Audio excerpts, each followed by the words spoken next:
All right, today we're diving deep into the claims of Dr. Stephen Greer. Now, you've probably heard his name. He's a huge figure in the UFO disclosure world. But here's the twist. His central message isn't really about little green men. No, it's a pretty stark warning about a threat he claims is 100% human-made.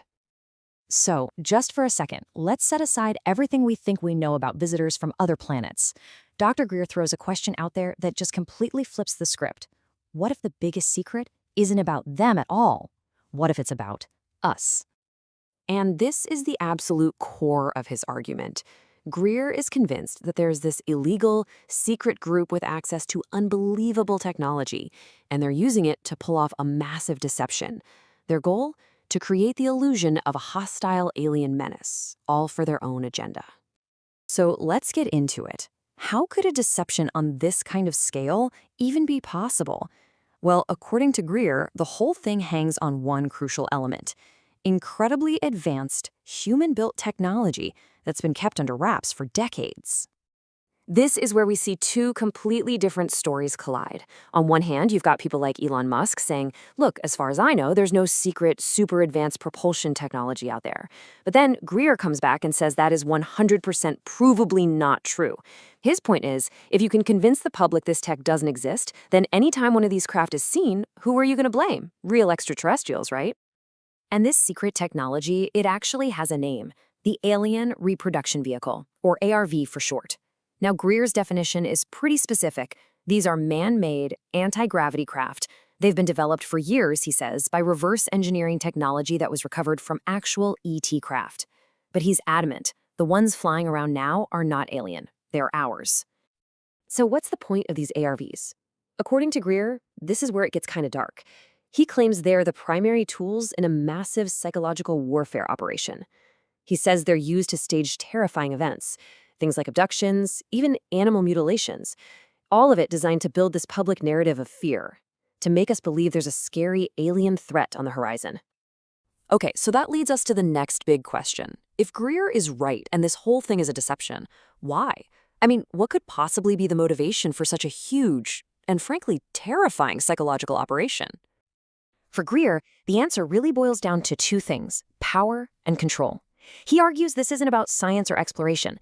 It's about executing a plan for global psychological warfare that he believes has been in the works for more than 70 years. And he says he's got receipts. He often points to historical documents, like this quote from a 1953 CIA document he cites. To him, this is proof that from the very, very beginning, the intelligence world didn't see UFOs as a mystery to solve, but as a potential weapon, a tool to be used. And this wasn't some spur-of-the-moment idea. Greer lays out a timeline, showing how this deception has gotten more and more sophisticated over the decades. He says it started off kind of crude back in the 50s, with actors and costumes. Then it moved on to advanced robotics. And now he alleges they're using bio-nanomachines, basically engineered biological entities designed to be the perfect alien mimic. So what's the end game in all this? Here's the bottom line, according to Greer.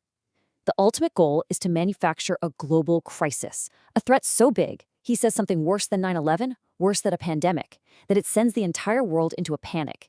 And in that chaos, a small group could consolidate power, seize control, and roll out a new, heavily militarized world order. Wow. Okay. So faced with a warning that dire, you have to ask, what's the solution? Well, this is where Greer really separates himself from the pack. He argues that all these official channels for disclosure, the government panels and committees, they're actually part of the problem. This quote really just says it all. It perfectly captures his total skepticism. For Greer, government commissions aren't about finding the truth. He sees them as bureaucratic black holes. They're where you send a subject to bury it forever, a tactic he says they've been using for decades. And he points to history to back this up. He'll bring up things like the Robertson Panel or the Condon Committee. In his view, these were never about objective science. He claims they were deliberately compromised from the start, designed to reach one conclusion and one conclusion only. Nothing to see here, folks. Keeping the official cover-up alive and well. So if commissions are a dead end, what's his plan? Well, Greer has outlined a very specific three-step legal strategy.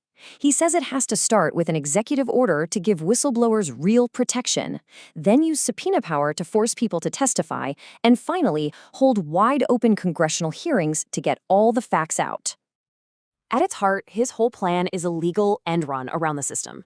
He's calling for law enforcement to investigate, to use subpoenas to get people on the record who would never come forward on their own, and to give them ironclad legal protection when they do. It's not about politely asking for the truth. It's about using the law to force it out into the open. And really, that's what it all comes down to. That's the critical question Dr. Greer's entire warning leaves us with.